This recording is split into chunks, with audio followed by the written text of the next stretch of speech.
Prime, podcast for curious mind.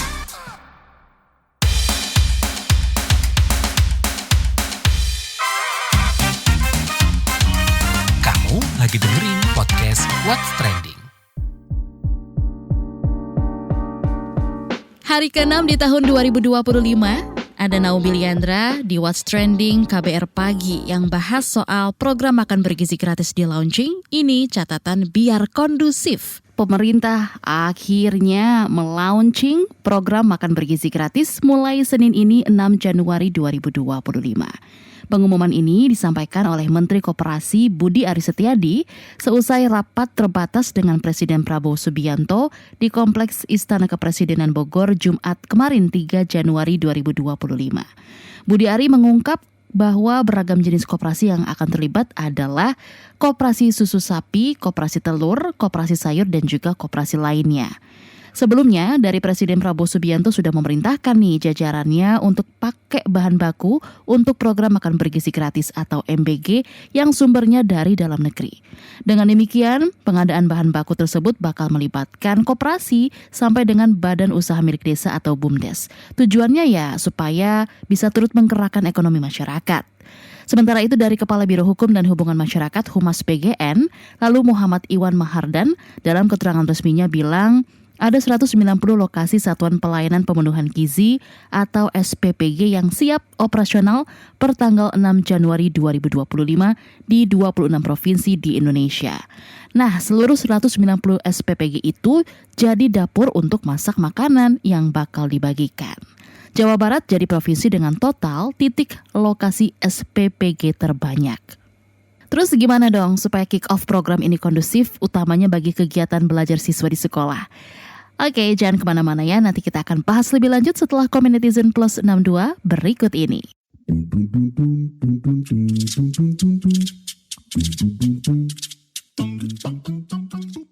Yang pertama komentar @myxx, program yang sangat dipaksakan.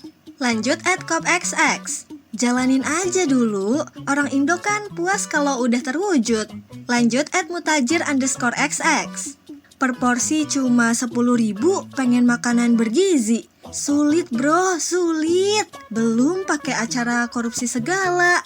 Lanjut komentar @harryxx, dengan adanya program makan bergizi gratis, diharapkan bisa mendorong peningkatan kualitas belajar siswa, sekaligus pemenuhan gizi bagi anak. @tubagusxx, perbaikan SDM itu harus detail guys. Jangan waswes-waswes ini itu. Gak boleh sekarepe dewe. Mulai dari hal kecil perbaikan gizi makanan. Orang awam kayak kita pasti bilang hal sepele. Tapi percayalah, no berkomentar itu lebih baik. @zifxx, 10.000 makan gizi gratis. Anak aja sekarang jajannya lebih dari 10.000. Mana ada istilah gratis kalau uang programnya dari rakyat.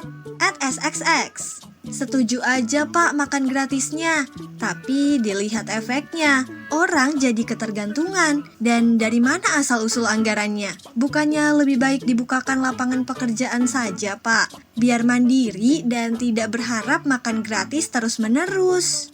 @_amxx, semoga dipermudah dan disukseskan program ini. Yang terakhir komentar @drxx, kita sambut baik pelaksanaan makan bergizi gratis sebagai upaya untuk menurunkan angka stunting dan meningkatkan gizi anak Indonesia.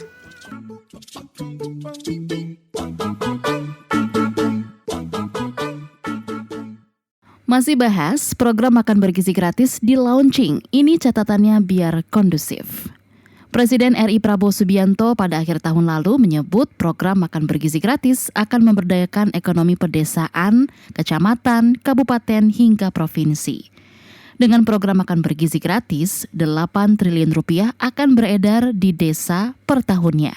Kita selamatkan anak-anak kita, tapi dengan itu kita akan memberdayakan ekonomi pedesaan, ekonomi kecamatan, ekonomi kabupaten, ekonomi provinsi.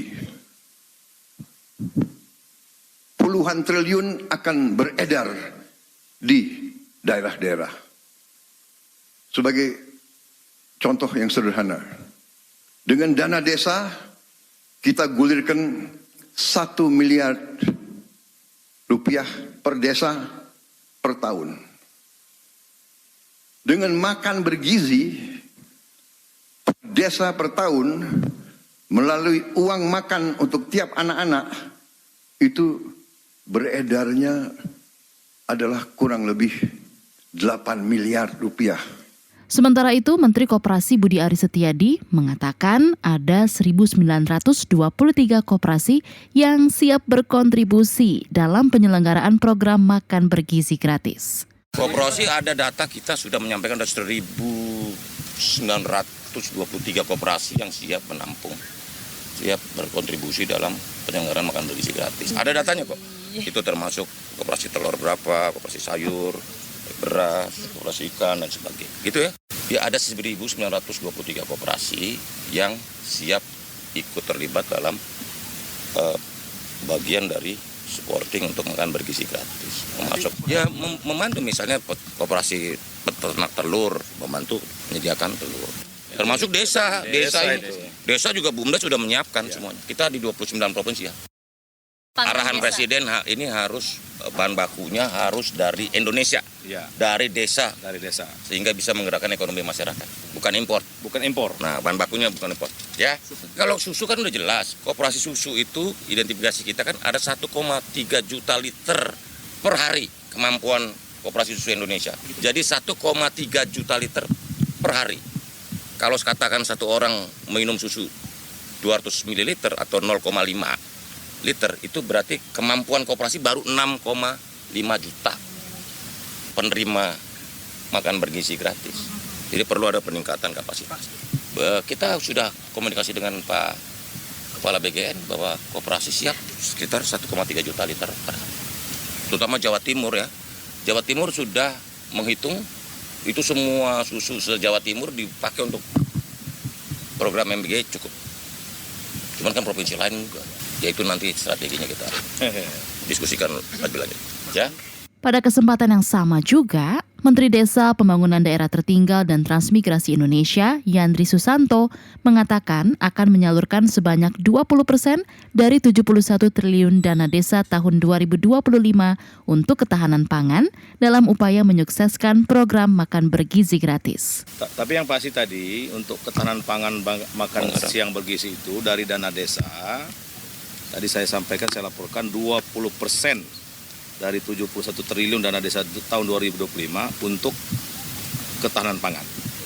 Tadi sudah disampaikan ada desa padi, nanti ada desa jagung, ada desa ikan nila, ada desa melon, dan lain sebagainya. Jadi kita akan menyukseskan makan siang bergizi. Iya, untuk bahan makan siang bergizi.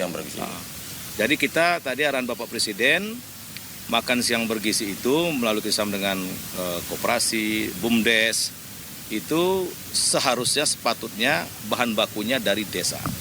Masih bahas soal program makan bergizi gratis yang di-launching. Nah, sekarang kita bahas bersama dengan pengamat pendidikan sekaligus Ketua Dewan Pakar Federasi Serikat Guru Indonesia FSGI, Retno Listiarti, yang memberikan sejumlah catatan supaya program makan bergizi gratis bagi siswa bisa berjalan kondusif di sekolah. Selamat pagi Bu Retno. Program makan bergizi gratis bagi siswa kan sudah dimulai nih per 6 Januari. Bagaimana ini akan dilangsungkan di sekolah? Pelibatan stakeholder sekolah dan teknisnya. Sudahkah ada koordinasi dan persiapan yang baik menurut Anda? Kan ini diserahkannya kepada Badan Gizi ya, Badan Gizi Nasional. Tapi kalau kemudian secara teknis tentu kan koordinasi itu harusnya dilakukan melalui dinas-dinas pendidikan ya. Nah ini yang kemudian berkoordinasi kemudian dengan sekolah, karena kan sekolah sendiri libur dan baru masuk besok gitu. Kalau kami organisasi profesi guru nggak tahu ya. Ya belum tahu kalau guru yang bukan misalnya bukan Kepsek gitu ya, bukan wakil kepala sekolah, mungkin belum tentu tahu karena kan libur ya. Libur saja kan sejak tanggal 20 Desember, baru masuk besok gitu. Saya rasa kalau guru yang tidak memegang kewenangan dan kebijakan gitu biasanya ya pasti tidak tahu ya.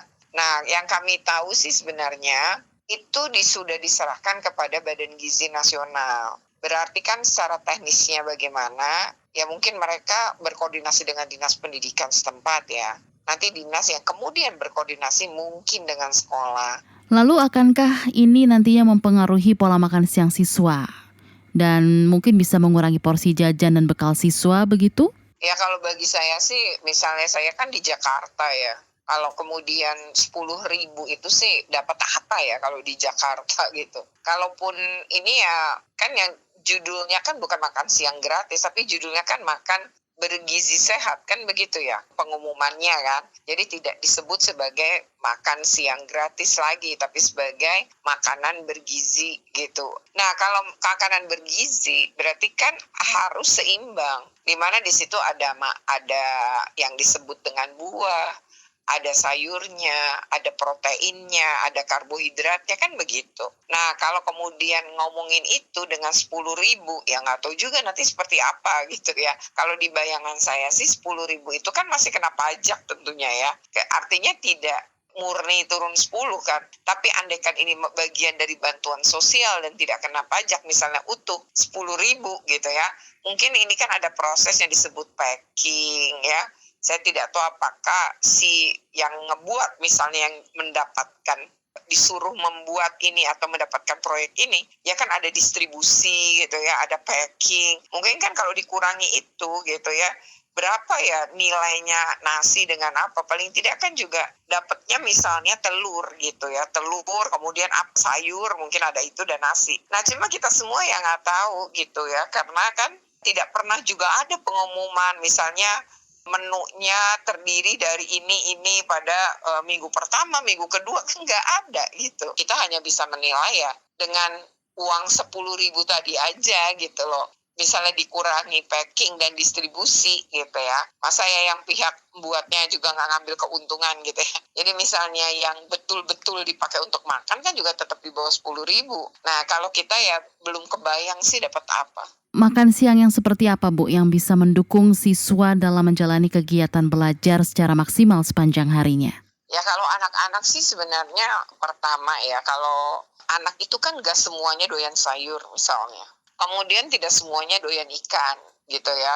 Artinya memang ketika memberikan makan serentak pada jumlah orang yang banyak, itu ya emang mau tidak mau gitu ya, itu pasti akan beraneka ragam. Ada anak kan yang misalnya alergi ikan, mungkin alergi udang gitu ya, atau alergi apa, kita tidak tahu nih. Berarti kan sebenarnya harus ada pendataan juga anak-anak yang misalnya memiliki alergi tertentu gitu ya. Kalau kita menyediakan makan, ada juga kan anak-anak yang mungkin makan telur tiap hari nggak bisa gitu, bisa bisulan misalnya. Nah hal-hal yang kayak gini kan sebenarnya secara teknis juga mesti menjadi pertimbangan pendataan semacam ini gitu. Kalau anak-anak ya pasti makanannya tuh yang disukai anak-anak zaman sekarang kan makanan kekinian ya, dan biasanya terdiri dari karbohidrat dan protein gitu. Saya sih jarang juga ya menemukan anak ada, tapi mungkin sebagian besar anak itu makanannya adalah lebih kepada tadi tidak lengkap secara tadi punya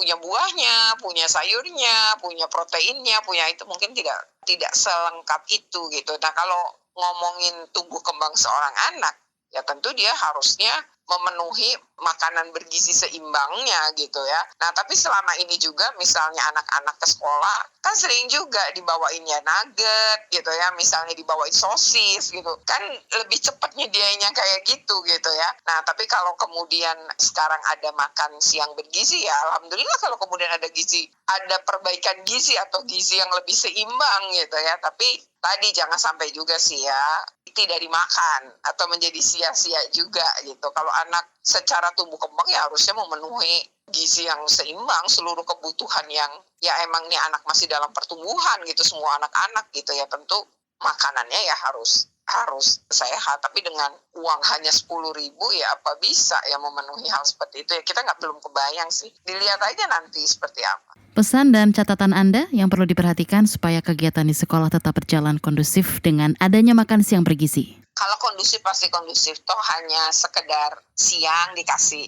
kotak makan misalnya ya. Jadi sebenarnya kalau gara-gara program ini sih saya rasa tidak terlalu menimbulkan itu ya. Artinya mudah juga sih bagi sekolah mengkoordinir gitu. Kalau memang misalnya jumlah murid di sebuah sekolah itu SD misalnya 300 orang. Ya teknis membagikannya ya mudah aja. Misalnya kalau istirahat siang adalah jam 12:15, maka ada distribusinya bisa gampang aja sih dibagi per kelas. Ya misalnya diambil oleh wali kelas atau oleh ketua kelas. Kemudian dibagikan. Nggak terlalu menyulitkan sebenarnya sih soal teknis yang seperti ini ya. Kemudian kan makan siang juga anak-anak biasa. Mungkin kalau selama ini biasa makan di kantin, sekarang jadinya punya makan sendiri. Yang kasihan ya sebenarnya kantin ya. Mungkin jadinya berkurang pembelinya aja. Mungkin itu sih ya.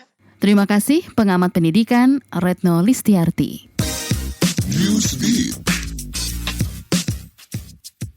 Pusat Pengendalian dan Pencegahan Penyakit Amerika Serikat (CDC) melaporkan adanya peningkatan 56% kasus tularemia atau demam kelinci dalam 1 dekade terakhir.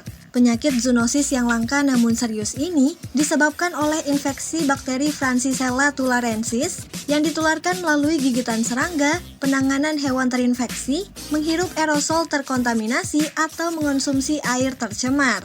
Meskipun tidak menular antar manusia, penyakit ini bisa memengaruhi berbagai bagian tubuh dan menimbulkan gejala seperti demam, pembengkakan kelenjar getah bening, dan infeksi mata. Meski tidak ada vaksin untuk mencegahnya, tularemia dapat diobati dengan antibiotik jika terdeteksi lebih awal.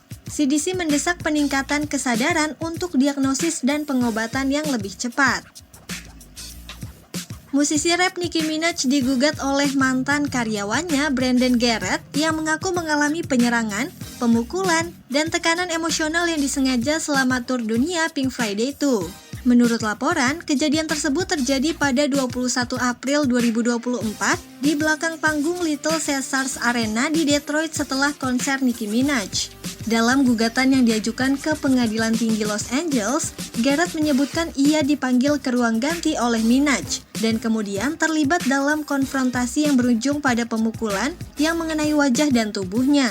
Garrett yang bekerja sebagai manajer harian selama tur tersebut menyebutkan sekitar 8 anggota staf Minaj hadir dalam kejadian, termasuk kepala keamanan dan beberapa staf lainnya. Jelang pelantikan sebagai Presiden ke-47 Amerika Serikat, Donald Trump akan menghadapi vonis terkait kasus uang tutup mulut pada 10 Januari 2024. Hakim New York Juan Merchan mengindikasi bahwa vonis tersebut kemungkinan tidak akan berupa hukuman penjara, masa percobaan, atau denda. Trump juga diizinkan hadir secara langsung atau virtual dalam sidang tersebut.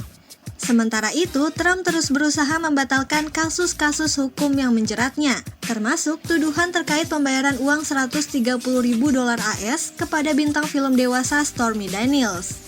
Trump membantah segala tuduhan dan menyebutnya sebagai upaya merusak kampanyenya di Pilpres AS 2024. WhatsApp Indonesia.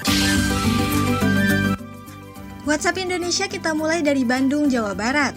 Seorang turis asal Singapura berinisial J diduga mengalami pelecehan seksual saat berkunjung ke kawasan Braga, Kota Bandung pada malam tahun baru. Awalnya J dan pasangannya D sedang membuat vlog tentang Bandung, namun tiba-tiba diikuti oleh sekelompok remaja. Mereka merasa tidak nyaman diikuti selama sekitar 10 menit dan kemudian berusaha menghindar dengan berbelok ke jalan lain. Meskipun tidak menjelaskan secara rinci pelecehan yang dialami J, D menyebutkan kejadian tersebut membuat mereka merasa tidak aman. Setelah kejadian viral, kepolisian Bandung berhasil menangkap 3 remaja yang diduga terlibat, yakni RF, RM, dan MCA. Pemkot Bandung melalui Satpol PP dan kepolisian berjanji akan menangani kasus ini dengan serius. Kini kita beralih ke Jakarta. Presiden Republik Indonesia Prabowo Subianto berencana membangun sekolah rakyat untuk anak-anak dari keluarga miskin ekstrim yang masih berada di bawah kewenangan Kementerian Sosial. Menteri Koordinator Bidang Pemberdayaan Masyarakat Muhaimin Iskandar mengungkapkan, program ini masih dalam tahap uji coba di 3 lokasi di wilayah Jabodetabek. Sekolah rakyat ini difokuskan untuk siswa-siswa yang berasal dari keluarga tidak mampu, dengan konsep mirip asrama atau boarding school, sehingga perhatian pada asupan gizi siswa dapat terjamin. Pemerintah juga memastikan sekolah ini akan digelar tanpa biaya bagi para peserta didik. Masih dari Jakarta, Operasi Lilin 2024 yang digelar untuk menjaga keamanan selama perayaan Natal dan Tahun Baru resmi berakhir. Sejak dimulai pada 21 Desember 2024, operasi ini melibatkan ribuan personil gabungan dari Polri, TNI, dan instansi lainnya. Kepala Operasi Lilin 2024, Irjen Pol Aan Suhanan mengungkapkan, jumlah kecelakaan lalu lintas menurun dengan tingkat fatalitas turun 13% dibandingkan tahun lalu. Selain itu, korban jiwa akibat kecelakaan juga berkurang sebanyak 55 orang. Dalam operasi ini, lebih dari 132.000 personil dikerahkan dan 2.700-an pos pengamanan didirikan untuk mendukung kelancaran arus lalu lintas. Sementara itu, angka kasus kejahatan juga menurun sekitar 5%. Demikian WhatsApp Indonesia hari ini. Terima kasih ya sudah mendengarkan What's Trending. Jangan lupa terus dengarkan podcast What's Trending di kbrprime.id dan aplikasi mendengarkan podcast lainnya. Naomi Liandra pamit, stay safe and happy. Bye! Kamu lagi dengerin podcast What's Trending.